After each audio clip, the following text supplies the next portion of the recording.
Hello friends, today we learn present perfect continuous tense. मी देत आलेलो आहे. I have been giving.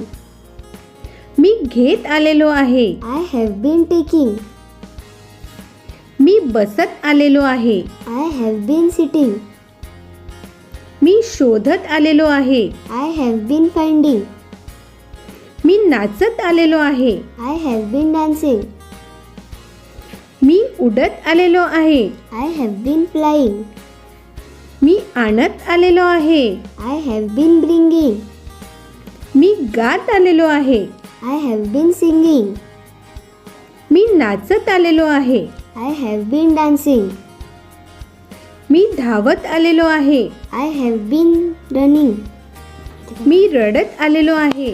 I have been crying. मी हसत आलेलो आहे. I have been laughing. Homework: make sentences by using he, she, you, we, they. Thank you. Like, subscribe and share.